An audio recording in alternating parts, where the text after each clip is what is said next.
Ricciardo, ministre apparemment déchu, a rendu un dernier service à sa majesté Max Verstappen. Red Bull ne serait-elle pas en plein remaniement ministériel? Petit clin de l'actualité. Bonjour les amis, j'espère que vous allez bien. Et oui les amis, nous allons répondre à une question assez houleuse. Une question qui, suite au Grand Prix de Singapour, pose débat. Comment un pilote qui est en capacité de ne marquer aucun point lors d'une course puisse en chipper à un autre qui a tout fait pour l'avoir et qui le mérite les amis? Telle est la question du jour. Oui les amis, on rentre rapidement dans le débat parce qu'il faut contextualiser ce débrief. Ce Grand Prix de Singapour est riche en enseignements et après le générique, Franck, votre meilleur chroniqueur, viendra prendre le micro. Et surtout, abonnez-vous les amis et restez concentrés. À tout de suite.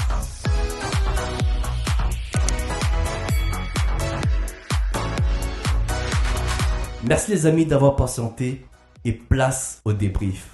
Bonjour Franck, comment vas-tu? Je vais très bien, parfaitement bien. Et toi, tu as pris un coup de froid? Écoute, voilà ce qui se passe quand tu refuses de payer les factures dans le studio. Et ben, vu qu'il fait froid d'ailleurs, maintenant il fait un peu plus froid à l'intérieur, donc je suis obligé de me couvrir. Ah ouais, les temps sont durs. Les amis, soutenez-le, les pouces et tout. Je ne voulais pas le dire. Le frigo est vide là, les gars. Le frigo est vide, le chauffage ne tourne pas. Non, c'est terrible. C'est terrible, On mais fait les économies là où on peut. clairement. Franck, comment tu trouves le Grand Prix de Singapour?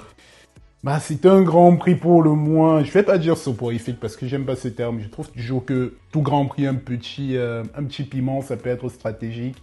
Mais on va dire c'est pas le grand prix le plus animé, surtout que l'on était sur, depuis le Canada, une série de grands prix quand même très intéressants. Tout à fait. Mais ce sont des grands prix qui ont leur importance pour qu'on puisse de nouveau savourer le spectacle. Il faut ne plus goûter au spectacle pour mieux le savourer. Donc... Est-ce qu'à force de ne plus goûter au spectacle, on va pas tomber dans le dégoût? Non, parce que le spectacle, on regarde notre saison, ce spectacle, il arrive. On va en parler de la suite, je veux rien spoiler, mais pour moi, c'est un passage obligatoire. Singapour, c'est Monaco dans la nuit, extrêmement beau. Très belle qualif d'ailleurs. Ouais. Et voilà, le dimanche, quoique ça s'est un peu amélioré avec la 4e zone DRS, mais voilà, on ne vole pas haut en termes de spectacle, quoi. On a eu des dépassements, mais bon. Ouais. On va le voir tout au long de ce débrief. Les amis, place au sommaire. On va commencer par l'épisode que vous connaissez dorénavant, le warm-up. Red Bull et VCARB jouent en équipe, les amis. Ils jouent telle une équipe. Ensemble, les amis, c'est deux écuries contre le reste du monde. Deuxième point, Lando Norris gagne la course. Mais les amis, Max survit. On a un sentiment d'inachevé en fait. Oui. Malgré la domination éclatante. On a un sentiment d'inachevé. On a un sentiment en fait de deux personnes ont gagné. Lando Norris a gagné, mais Max aussi a gagné. Exactement. Donc, ouais. Et puis le dernier point, Mercedes a livré le meilleur tuto du jamais vu dans l'histoire de YouTube. Comment détruire une course. On l'avait dans les bacs. On l'avait dans nos fichiers, expliquer la stratégie en F1 d'ailleurs, tu en as sorti une. Tout à fait. Et en gros, je vous conseille d'ailleurs de regarder la vidéo, mais vous pouvez aussi rester et prendre la contraposée de tout ce qu'on va dire, de tout ce que Mercedes nous a expliqué. Et les amis, bien évidemment, on rappelle les points, on rappelle le classement de ce Grand Prix. Premier Lando Norris, évidemment, avec une avance assez confortable, même si elle a été réduite. Réduit, dépasser les retardataires. Non, réduit parce que son ingénieur lui a dit ramène la voiture à la maison. Il avait 29 secondes avant d'arriver auprès des retardataires. Ouais. Il en a perdu 10 pour finir à 20 secondes à peu près. Tranquillement. Max Verstappen, deuxième, meilleur des autres au final. Oui. Meilleur des autres. La Red Bull aujourd'hui est une voiture qu'on met dans les autres. Exactement. Oscar Piastri, très belle course. George Russell, quatrième. Cinquième, Charles Leclerc. Il lui aura manqué quelques tours pour aller chercher encore George Russell. Ouais. Où il s'est fatigué, épuisé à force de remonter rapidement. C'est ça. Il s'est fatigué. Russell n'est pas un client aisé à dépasser. Évidemment, la dernière ligne pour la surprise du jour, qui n'est plus vraiment une surprise. Nico Hülkenberg nous a délivré encore une fois de plus un très beau Grand Prix. Un beau Grand Prix, les amis. Week-end même, je dirais. Parce que dès la qualif, il était là. Il défend Super S. Ah ça. Ce Nico, je pense qu'il est vraiment bien attendu chez Audi. Avec de la serviette, de la mousse pour le corps. Et une belle charrette à conduire. Les amis, c'est parti pour le warm-up. J'espère que vous êtes en forme. Les amis, aujourd'hui, il faut qu'on se pose la vraie question. Doit-on revoir les conditions d'attribution du point du meilleur tour? Attends, mais toi, tu n'aimes pas la fraternité? C'est quoi la fraternité pour Bah, toi? VCAP est de la grande sœur. On en a rien à foutre de la Ok, VCAP et de la très bien, grande sœur. très bien. On va directement. Bon, je Très m'excuse, bien. peut-être la FIA pourrait me mettre un petit. Les travaux d'intérêt généraux. Je D'intérêt m'excuse, général. je m'excuse. Lando Norris détenait le point du meilleur tour. VCAP arrête Ricciardo au 61e tour pour le meilleur tour. Ouais. McLaren monte au créneau. Laurent Mekies parle d'un tour d'honneur pour Ricciardo. Qui faut-il croire? Les amis, le débat va être lancé. Mais avant de lancer ce débat, il faut que vous compreniez certaines choses sur le point du meilleur tour. Ouais. Le point du meilleur tour est revenu en Formule 1 en 2019. Et nous a quitté quand? En 1959. Donc il est revenu 60 ans plus tard. Waouh, belle licence d'histoire. Écoute, les amis, il faut quand même contextualiser. Ouais. Ce point du meilleur tour, quand il revient, il est censé être sous un système de méritocratie. C'est-à-dire que le pilote qui a la voiture la plus dominante, qui réussit à s'échapper, peut se donner un avantage de rentrer au stand, de savoir un pit stop gratuit, d'aller chercher le point du meilleur tour Ok. pour se l'agréger. Mais cette fois-ci, on a l'impression que ça devient une stratégie pour en priver certains. Moi, je soutiens une thèse. Et toi, tu feras sûrement antithèse, je crois. Ok. Le point du meilleur tour ne peut... Comment dire? C'est pas le point du meilleur tour, mais on ne doit plus enlever le point du meilleur tour si un pilote hors du top 10 prend le meilleur tour. Pour une raison très simple, les amis. On ne joue pas la même catégorie. Ok. On joue pas la même catégorie. On ne peut pas accepter que quelqu'un qui ne joue rien puisse enlever le mérite qu'un autre a eu parce qu'il a réussi à pousser sa voiture et à prendre ce point du meilleur tour. Et pour recontextualiser encore plus ces situations, parce que les amis, on a travaillé, on a cherché des choses, on a cherché des histoires. Oui. Sachez qu'en 1958, les amis, L'homme n'est rien sans son bord. là on est rien à sauver. Cherche. 1958, Grand Prix du Portugal. Stirling Moss, les amis, on le reconnaît évidemment. Ouais. Pour les Le roi fans de sans la Formule 1. couronne. Le roi sans couronne. ouais. Stirling Moss, au Grand Prix du Portugal, oublie de regarder l'information qui lui est donnée en bordure pour rentrer au stand et faire le point et prendre le point du meilleur tour. Et qui le fait au final? Mike Oughton. Mike Oughton rentre au stand, prend ce point et à la fin, les amis, vous connaissez l'histoire, il gagne le championnat pour un point d'écart, 42 contre 41. Stirling Moss perd le championnat parce que ce mec a pris un point, le point du meilleur tour. 1958. Et en 1959, on a aboli la règle. Ceci a été, comme qui dirait, l'une des plus grandes injustices de l'histoire de la Formule 1. Tu en parles comme si tu y étais. Hein. Ah mais je l'ai vécu, j'ai encore Ah, les émotions, ok. je frissonne. Regarde les poils. Ok. Pas mal. Alors, qu'est-ce que tu soutiens toi? Tu es pour le point du meilleur tour? Tu es pour qu'un pilote qui soit hors du top 10 puisse en retirer le mérite à un pilote du top 10? Alors, déjà pour simplifier ce que tu veux, en fait, toi tu dis le meilleur format c'est le point du meilleur tour au pilote qui a réalisé le meilleur tour dans le top 10. Exactement. On ne l'enlève pas, même si un pilote hors du top 10 l'a fait. Ok. Il rentrera peut-être dans le livre des records Ok. du meilleur tour et encore. Ok. Et Au toi revoir. tu es vraiment sur le point du meilleur tour. Exactement. Ok. Alors, je le dis déjà clairement, moi je ne vois aucun problème à ce qu'a fait Red Bull. Je suis désolé, mais l'entité Red Bull met suffisamment d'argent pour avoir deux écuries. Il y a un moment où il faut rentabiliser, quoi. Il y a un moment où la F1, je s'empiète un peu sur, on va en parler après de la lutte Max Oui. Norris. La F1 n'est pas un sport de méritocratie. Non, ce n'est pas un sport de méritocratie. Attendez, mais il y a combien de champions F2 qui n'ont jamais mis de pied en F1? On a dit la F1, pas la F2. Non, la F1, L'institution. l'institution F1, Ok. c'est d'abord du business. Ok. C'est d'abord. Attends, mais Jack Daniel, etc. À un moment. Donc, quand je vois Red Bull qui a l'occasion de se saisir de priver Norris du point du meilleur tour, mais moi, ça me choque pas. Parce que déjà, en tant que fan d'Hamilton, j'ai vécu cela en 2021. Oui, on l'a tous vécu. On l'a tous vécu. C'était pas seulement le point du meilleur tour. Lorsque les pilotes Mercedes prenaient des pénalités et remontaient, les pilotes AlphaTauri donnaient toute leur vie pour les bloquer. Et en contrario, lorsque les pilotes Red Bull remontaient, c'était clignotant à droite, passe, et je me recadre derrière. Ça n'a choqué personne à l'époque parce que Hamilton était l'homme à battre. Et donc, tout coup de pouce était accepté du grand public. Donc, je n'ai rien vu de nouveau. Sauf si, dis-moi si peut-être il y a eu quelque chose de nouveau, mais je n'ai rien vu de nouveau Ok. hier. Et il est temps de, voilà, redescendons. Ils ont bien joué. Moi, je dis Red Bull bien joué. Et d'ailleurs, j'espère qu'ils vont le refaire pour le bien de Max, que je ne souhaite pas parce que je n'aime pas Max. Mais pour le bien de Max, j'espère qu'ils vont le refaire tout le temps. Jusqu'à ce que le titre soit sécurisant. Y a-t-il pas un problème d'équité? Je rappelle quand même que le règlement prévoit que chaque écurie a 2 voitures sur la piste. Oui. Chaque écurie n'en a pas 4. Mais un grand groupe peut avoir 4 écuries sur la piste. Mais c'est bien dommage. Peut-être qu'il faudrait revoir les choses. Est-ce qu'un grand groupe a le droit d'aligner 2 écuries en Formule 1? Donc, le combat n'est pas équitable. Mais le problème, c'est les 2 écuries ne sont pas au grand groupe Red Bull. C'est 2 sous-entités de Red Bull qui ont le... Comment tu vas faire? Je donne un dernier exemple. Oui. Parce que tu sais, je me suis mis à la MotoGP autant pour moi. Bien. 2020 ou 2022, ils me corrigeront. Il y a un duel au sommet entre Quartararo avec la Yamaha et Bagnaia pour le championnat du monde, qui est le pilote Ducati officiel. Pour ceux qui ne savent pas, Ducati, c'est un peu... Allez...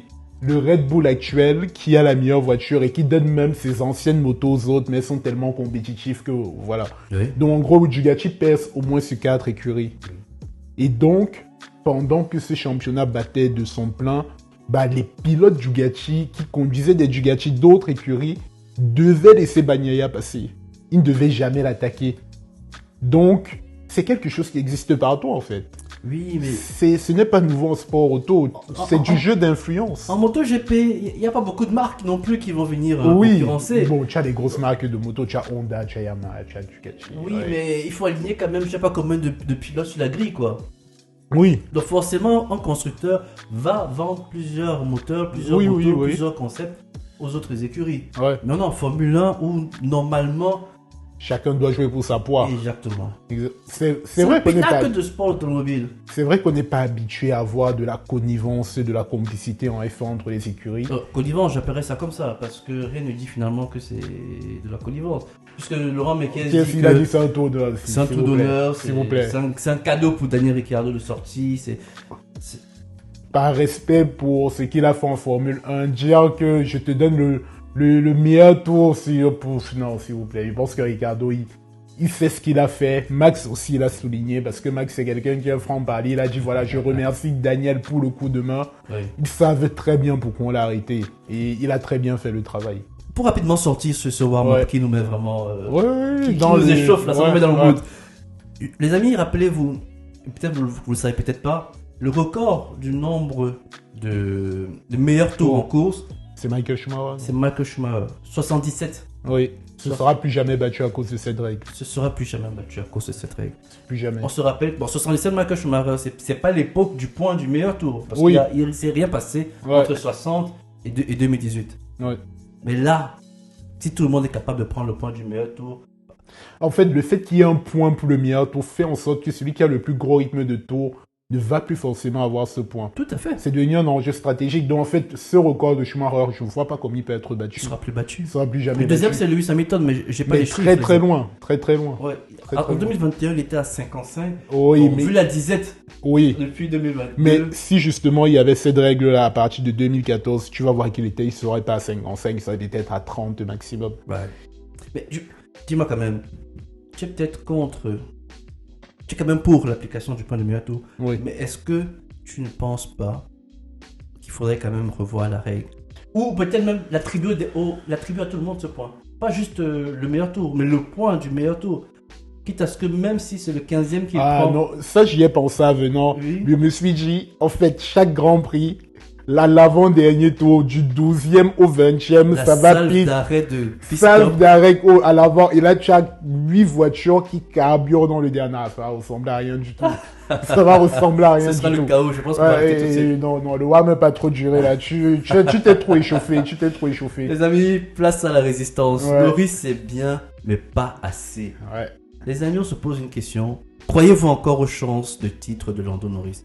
Week-end dominant de Norris. Pole, victoire, tous les tours en tête. Ce qu'on peut presque appeler de grands chefs, mais Ricciardo l'a enlevé. Derrière, on a Max Verstappen qui était nulle part pendant les essais libres, qui revient en force en qualification, qui trouve le réglage qui permet de se mettre au haut niveau en qualification, même si sa voiture est un peu nulle part en course. Piastri et Ferrari qui foirent les qualifs, on en parlera quand même de Ferrari, c'est quand même assez grossier un tel foirage. Hein. Carlos Oui. Sainz dans le mur, Oui. un Charles Le- qui annule son temps. Mais même Quelle malchance. son temps de base n'est pas bon. Il fait une erreur sur le dernier run. Il est derrière Hülkenberg. Lui serait parti 7ème par là. Avec un rythme incroyable. Oui. Et puis au final, Norris aujourd'hui n'est plus maître de son destin. pourquoi est-ce qu'on l'utilise, amis? C'est clair. Si Lando remporte toutes les courses restantes, on parle de 6 grands prix et 3 courses sprint. À la fin, ce sera 51 points récupérés. Et que Max Verstappen fasse deuxième tout le temps, ce sera 51 points récupérés. Ouais. Ce qui est inférieur aux 52 points d'écart que nous avons au championnat aujourd'hui. Merci les amis pour les applaudissements. C'est toujours un plaisir de montrer mes aptitudes en mathématiques. Mais rappelez-vous qu'au Grand Prix de Miami, les amis, il y avait 53 points d'écart. Ouais. Depuis le Grand Prix de Miami, la voiture est tellement dominante. Oui. Et on se retrouve, je ne sais pas combien de Grand Prix plus tard, avec le même écart entre Lando Norris et Max Verstappen. Qu'est-ce qu'on conclut? Est-ce que c'est Lando qui est nul? Est-ce que c'est McLaren qui n'avait pas compris ce qu'il fallait faire pour aller lutter pour le championnat, sachant qu'au Grand Prix de Miami, on avait quand même 52 points d'écart? Est-ce que c'est Max Verstappen et Red Bull qui sont des monstres? Ce sont les deux. Les deux ont contribué. Depuis le Grand Prix de Miami, je rigole souvent. Je dis Max, il a pris un CDI à Ikea. Oui. Il fait du beau meublage, il sauve les meubles en fait chez Red Bull. Malgré la monoplace peu compétitive qu'on lui donne, Oui. dans l'absolu. 80% de la grille veut toujours cette monoplace. Mais pour gagner un titre, elle est insuffisante. La preuve, c'est qu'elle ne permet plus de gagner. Et même, elle ne permettait plus à un moment de faire des podiums parce qu'il a fait très très longtemps avant de remonter sur un podium. Et en face, tu as Lando Norris qui, on va l'excuser, c'est la première fois qu'il est dans une position de gagner avec ce genre de voiture. C'est une première. Tout le monde n'est pas Max Verstappen. Max, il s'est retrouvé dans cette position en 2021 pour la première fois. Le gars, il s'est mis directement au diapason au niveau. Pour les êtres humains normaux, ça prend un peu plus de temps. Aujourd'hui, qu'est-ce que j'attends de Lando Norris? C'est s'il ne le gagne pas, moi je ne l'enterre pas, mais s'il ne gagne pas cette année, au moins sur les 6 prochains Grands Prix à venir, montre-moi que coup d'envoi 2025, tu es là, tu as appris, tu as digéré parce que tu vas aller en vacances avec le cœur lourd, Oui. tu as digéré tout ça et là tu viens nous proposer quelque chose. Et c'est juste ça que j'attends. Le reste, voilà. Quand tu dis ça, je réfléchissais en même temps que tu parles et Ouais. je me dis, mais en fait, moi, j'y crois même plus. Je m'excuse de sentiment que Lando Norris nous donne après ce Grand Prix. Ce mec mène quand même le Grand Prix avec une domination incroyable. Il fait quand même des erreurs. Oui. Il se met un aileron, il tape le côté, il fait Ouais. des sorties en voulant dépasser Colapito. Il Je te fait laisse des finir. erreurs Moi, que j'ai un avis. Je un te Max laisse finir. Verstappen ne fait pas. Je reviens. En 2021, il ne faisait pas ça, Max Verstappen. il Il ne était faisait- chirurgical. Il était chirurgical, je refuse pas. Il Mais n'avait que 4 ans en Formule 1. dans les grands prix de domination 2022 et 2023, il se faisait des frayeurs aussi tout seul devant. J'ai des souvenirs pleins. Par exemple, le Canada, je crois que c'est 2023. Il rigole plusieurs fois, on l'entend, il ouais, à la radio que ouais, j'ai failli la placarder là et tout. Ouais. C'est quelque chose qui arrive quand tu es très loin devant Il a et que failli. tu t'endors Il a un failli. peu. Il a failli. Oui, Il a failli. il a failli. ne l'a pas. Norris aussi ne l'a pas. Il finit la course. Dieu merci. Même dans Singapour, un effleurage vient vite. Mais oui, je suis d'accord avec toi. Il manque des choses. S'il manquait pas des choses, on ne dirait pas ça. Oui, moi je pense que s'il m'avait fait une course vraiment, je vais pas dire dominante, était dominante, mais une course propre, Ok. il n'y avait rien à dire. Le mec, il aligne. Là il sort, je dis, Pouah il me laisse un sentiment d'un gars qui va revenir avec la famille, et qui va tout manger. Austin, circuit encore avec appui, il va les prendre. Moi, c'est ce que j'avais en tête. Mais là, je suis désolé, je sors de là et je me dis, en fait, Max pas encore gagné. Je me disais pas ça avant le Grand Prix de... Ah bon? Oui, parce que je me suis dit, à Bakou, peut-être, il a usé de ma chance, mais il est tellement bien remonté, il a fini devant Max Verstappen. Et je me disais, peut-être qu'on va avoir une fin de saison allaitante, Ok. machin et tout. Là, je sors de ce Grand Prix et je me dis, peut-être que Red Bull est vraiment fort, Max est un très grand pilote, et Lando Norris n'est qu'un pilote moyen en fait. Ok. Bon, non, quand même, les gars. Et dosé. Lando Norris est un très bon pilote. Max est aujourd'hui sûrement le meilleur pilote de la grille, en tout cas celui qui apporte le plus de garanties. Mais c'est bizarre ta conclusion parce que moi je suis totalement à l'inverse. Je pensais que Max avait le titre gagné. Et quand je sors de là, je me dis, ok, premier week-end de Lando Norris mis bout à bout dans sa carrière. C'est-à-dire, à partir des EF2, on parle dans le groupe, il n'y avait plus un seul doute sur qui allait remporter ce Grand Prix. Il y en aura combien? Et pour... Justement, j'y arrive. Pourquoi est-ce que je crois en Lando Norris? Avec des guillemets. C'est que là, le Grand Prix de Singapour est le dernier Grand Prix de la saison où dépasser sera impossible. Tous les prochains Grands Prix, ce sont les Grands Prix de rythme de course. Limite, tu peux partir 5e, tu peux gagner. Tu as Austin, tu as Mexico, tu as Interlagos, le Qatar, Las Vegas, n'en parlons même pas. Parlons pas. Et enfin, Abu Dhabi, qui depuis les réparations aussi est un Grand Prix où on peut dépasser. Donc pour moi, tout va se jouer sur ce mois-là. Il y a des évolutions, tout le monde va amener des évolutions. En fait, le fait qu'il y ait un mois de pause permet aux écuries d'avoir une dernière salve d'évolution.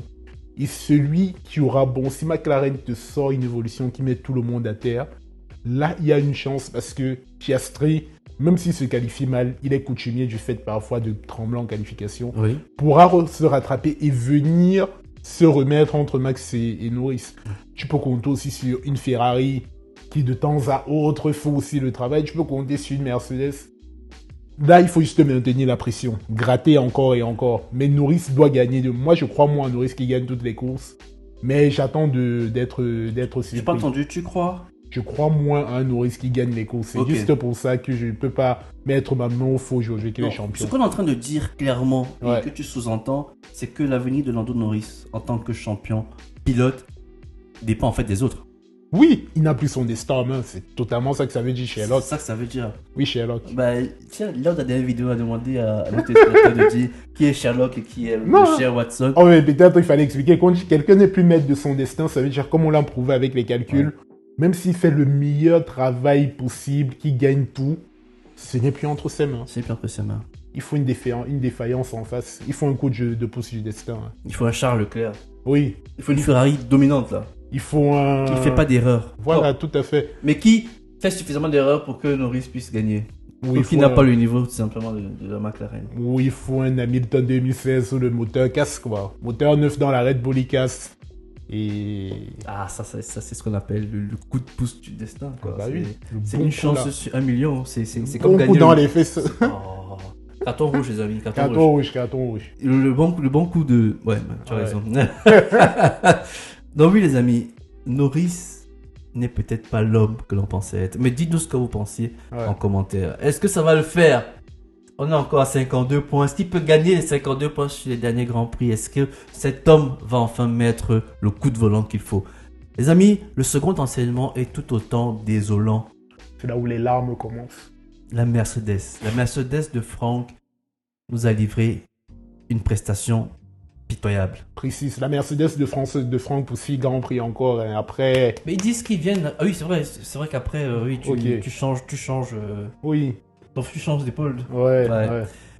On rappelle, on prend un risque sur le pilote le mieux placé. Mais pourquoi pas, j'ai envie de dire. Les risques, il faut bien les prendre. Qui ne tente rien n'a rien. Russell, c'est un mec qui tente toujours des choses. Et parfois, donc ton pilote, on est à Singapour. Difficile de dépasser. Ton pilote part P3. Attends, ton pilote part P3 et tu te dis, non mais on est très très mal placé. Là, il faut prendre un risque. Là, il faut inventer. Là, il faut créer. Oui, je vais le dire avec des points très précis parce que j'ai beaucoup réfléchi la nuit dernière. Ça t'arrive pas souvent? Pas souvent. Ok. Je pars P3. Je suis à Singapour. Dans l'historique, on me fait croire que c'est un circuit où on dépasse très peu. Ok. Donc je me dis, la trap position is the key. La trap position, c'est la clé. D'accord. Donc, si mon pilote arrive à prendre un meilleur départ et qu'il arrive à se passer devant Max Verstappen, parce que secrètement, Mercedes, j'espère aussi que Norris va gagner. Oui, on est d'accord. Le but était de sauter Max au départ, d'accord. Oui, je passe devant Max Verstappen. Peut-être éventuellement avec une Red Bull qui n'a pas très souvent le rythme à Singapour, je peux m'assurer une deuxième position. Voilà mon pari. Au mieux, je reste troisième. Et c'est là où on va se poser la vraie question. Pourquoi le fameux pit? J'allais t'attendre sur ça parce que j'attendais tout ton développement. Je vois que Toto Wolff finance une partie du chauffage. Maintenant que tu as fini de les défendre, c'est pas assez. Tu m'as dit, a priori, il faut revoir les termes du contrat. Donc, ok, tu prends le risque et tout. Donc tu mets ton pilote sur le pire composé du week-end, les tendres pour la course. Oui. Ils sont usés, ils ont un tour de Q3 sur eux. Je suis à Singapour. Et donc tu justifies en disant c'est dur de dépasser. Donc c'est tout à fait logique que tu prends ton pilote, tu le pites et tu le renvoies dans le trafic. Non, là. Là, tu te désolidarises. À ce moment précis, je ne comprends plus rien. Ok. À ce moment précis, je dis what 2. Ok. À ce moment précis, je dis what 2 parce que tu sais que le mot est interdit maintenant. Interdit, ouais. Je dis what 2. Ouais. Donc non, moi je comprends pas. Comment on fait pour pit au 17e tour en soft alors que on arrive à se maintenir devant un Russell qui a priori ne se plaint pas à la radio. Oui. En fait, c'est ça qui me, pour utiliser le terme des jeunes, c'est ça qui me fume. Oui. C'est que Hamilton, il est là, il conduit calmement, rythme de grand-père et tout. Max aussi s'est mis sur un rythme de grand-père. Il a compris que Norris, ça sert à rien. Il n'y a aucun problème. Et là, Lewis Hamilton pit. Je ne comprends pas. Non plus. Charles Russell derrière qui le protège de Piastri. Même si Piastri, il veut faire genre, il met un peu de pression, jamais il va les passer. Il faut dire les thèmes. Sainz l'a montré l'année dernière. C'est tout. C'est tout. Donc là, quand tu pites Hamilton, tu le fais ressortir dans le trafic au milieu de gare en médium. La fenêtre des médiums est dans 10 tours. Oui. Minimum. Quel est le plan en fait? Quel est le plan? Il faut qu'il dépasse, donc il tue ses pneus dans des dépassements, alors qu'on sait que les hards, il faut les faire monter calmement, délicatement, pour qu'ils tiennent sur la longueur. Dès qu'il sort des pits, il doit déjà être dans la remontée. Le pire encore, c'est que quand il voit la fenêtre d'overcut en train de se resserrer, qu'Hamilton risque undercut Russell, on fait rentrer Russell pour qu'il sorte devant et qu'il overcut. Tu alimentes les complotistes là. Tu alimentes tous les complotistes. Bah oui. Mais Mercedes, c'est quand même la meilleure écurie qui sait se mettre dans des bouts de draps en fait. Bah c'est ça, moi j'ai du mal à comprendre comment une écurie aussi expérimentée qui a gagné plein de fois Singapour peut se dire là il faut faire pit mon pilote et le faire ressortir de trafic. Et ouais, on n'est pas des stratégistes de formation, mais dès que c'est sorti là, tout le monde a réagi que non mais ça c'est n'importe quoi. Sainz galérait, tu as Sainz en étalon, Sainz il galère, tu vois que c'est chiant et tout. Et tu te dis non, allons-y, balançons aussi Hamilton. Non, c'est bon, vraiment, hâte que ça se termine en fait, c'est bon là, c'est bon. Je ne veux plus parler de ce sujet. Si tu as des choses à ajouter, tu ajoutes, mais moi là... Oui, parce que on va à Austin. Ouais. Et je me dis que si cette voiture performe aussi mal qu'elle a performé ici, Austin risque d'être quand même un mauvais Grand Prix pour Lewis Hamilton, qu'on sait extrêmement rapide à Austin et extrêmement rapide à Austin. Oh là là, quand je parle de rapidité, moi j'ai presque les larmes aux yeux, je vois la W11 enchaîner les S. Bah oui. Oh là là, c'est... Mais en fait, vraiment, franchement, Hamilton, comme la question qu'on s'est posée, c'est est-ce qu'il peut encore briller avec Mercedes? Moi, je vais la mettre en équivalence. Je te rappelle les maths avec les démonstrations en équivalence. Tu as 2 flèches. Déjà, premier côté, est-ce que Hamilton peut encore briller dans une Mercedes? Comme tu l'as dit, ça va dépendre des évolutions de ce qu'on va lui mettre à Austin. Oui. Et maintenant, c'est est-ce que Mercedes peut encore briller, veut encore qu'Hamilton brille? Ça, c'est la question des complétistes. À 3 millions. C'est la question à 3 millions. Est-ce que Mercedes a encore envie de le voir tout court? Tout à fait. Et là, pour moi, à Austin, Hamilton, quand tu reprends la jeunesse d'Austin depuis 2022, avec une W13 miteuse, nulle, il pousse Verstappen toute la course pour la victoire. Avec une W14 miteuse, il est à 2 tours de passer Max pour la victoire, après il sera disqualifié. Là, sur une W15, pour moi, si on lui donne une double, un peu comme à Silverstone, Toto Wolff l'a dit, si on lui donne une voiture plus ou moins bien à l'aise et tout, il peut aller chercher la victoire. Pour moi, je pense. Victoire. Il peut aller chercher la victoire à Austin. Devant Norris. C'est le pilote le plus rapide de la grille à Austin. Non, je veux bien. Non, mais là, je le dis franchement. On l'a dit dans une vidéo Silverstone, je t'aurais dit la même chose, tu m'aurais dit, ouais. On l'a dit dans une vidéo précédente que la voiture, quand même, jouait 70-80%. Oui, on est d'accord. Je veux bien que Hamilton Austin, soit c'est pas largement aussi, hein. supérieur à Lando Norris en termes Oui. de gestion pneumatique, Oui. de lecture de course, etc. Ouais.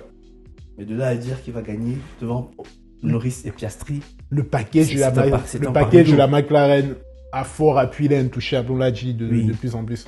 Austin, on n'est pas vraiment sur on du n'est pas fort sur du fort appui. appui, mais Mais il y a quand même de l'appui, on Oui. est d'accord. Ah, moi je veux voir Austin, je veux le voir. Mais si la voiture, j'ai bien dit si la voiture est bonne. eh ben, ce qu'on va retenir, c'est si la voiture est bonne. C'est ça. Si la voiture est bonne. Les amis, ce débrief, je pense on est rentré tellement dans le débat au début du débrief Ouais. qu'on s'est oublié, on s'est lâché totalement. Dur à croire au vu de la course. Hein. Dur à croire au vu de la course. On a même hésité à tourner. Oui, quoi. oui, on savait- hésitait, on on ne savait pas quoi dire. On savait pas Mais quoi la dire. passion, les amis, n'est pas la passion. La passion, la toujours, Formule 1 est un toujours. sport juste incroyable, les amis. Et la saison est incroyable. Et maintenant que nous avons un mois de pause, bon, qu'ils ont un mois de pause, parce qu'évidemment la chaîne Finger Pilote Je 237... savais pas que ton employeur avait fermé. Hein. Non, on n'a pas refermé. Maintenant que... Tu vois, tu me fais oublier mes mots. Oui, maintenant que Finger Pilote 200. Maintenant que Finger Pilote 237 est de retour, les amis, on est présents. Pendant ce mois, on va vous alimenter. On va alimenter plein de vidéos, plein de sujets, des sujets à débattre.